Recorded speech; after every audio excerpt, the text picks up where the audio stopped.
أعوذ بالله من الشيطان الرجيم. بسم الله الرحمن الرحيم. والنجم إذا هوى ما ضل صاحبكم وما غوى وما ينطق عن الهوى إن هو إلا وحي يوحى علمه شديد القوى ذو مرة فاستوى وهو بالأفق الأعلى ثم دنا فتدلى فكان قاب قوسين أو أدنى فأوحى إلى عبده ما أوحى ما كذب الفؤاد ما رأى أفتمارونه على ما يرى ولقد رآه نزلة أخرى عند سدرة المنتهى عندها جنة المأوى إذ يغشى السدرة ما يغشى ما زاغ البصر وما طغى لقد رأى من آيات ربه الكبرى أفرأيتم اللات والعزى ومناة الثالثة الأخرى ألكم الذكر وله الأنثى تلك إذا قسمة ضيزى إن هي إلا أسماء سميتموها أنتم وآباؤكم ما أنزل الله بها من سلطان إن يتبعون إلا الظن وما تهوى الأنفس ولقد جاءهم من ربهم الهدى أم للإنسان ما تمنى فلله الآخرة والأولى وكم من ملك في السماوات لا تغني شفاعتهم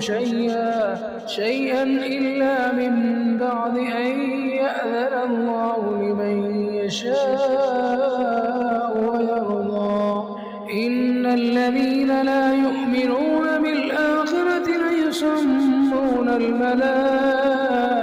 تسمية الأنثى وما لهم به من علم إن يتبعون إلا الظن وإن الظن لا يغني من الحق شيئا فأعرض عمن تولى عن ذكرنا ولم يرد إلا الحياة الدنيا ذلك مبلغهم من العلم إن ربك هو أعلم بمن ضل عن سبيله وهو أعلم بمن اهتدى ولله ما في السماوات وما في الأرض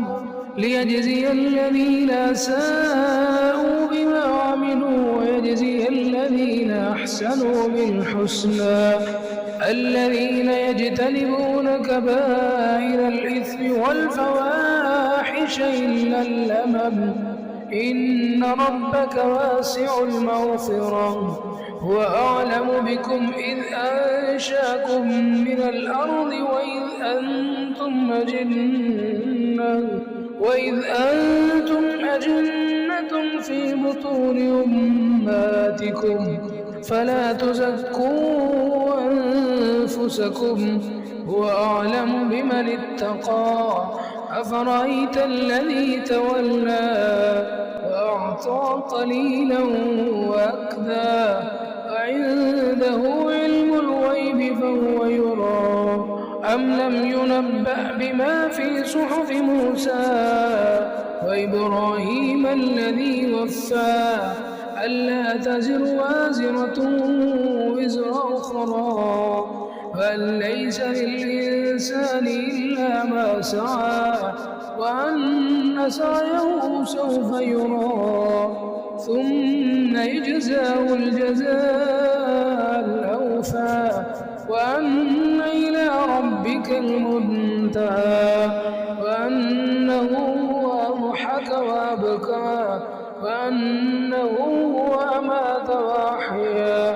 وأنه خلق الزوجين الذكر الذكر والأنثى من نطفة إذا تبنى وأن عليه النشأة الأخرى وأنه هو أغنى وأقنى وأنه هو رب الشعرى وأنه أهلك عادا الأولى وثمود فما أبقى وقوم نوح من قبل إنهم كانوا هم أظلم وأطغى والمؤتفكة أهوى فغشاها ما غشى فبأي آلاء ربك تتمارى هذا نذير من النذر الأولى أزفت الآزفة ليس لها من دون الله كاشفا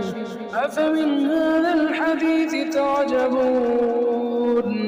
وتضحكون ولا تبكون وأنتم سامدون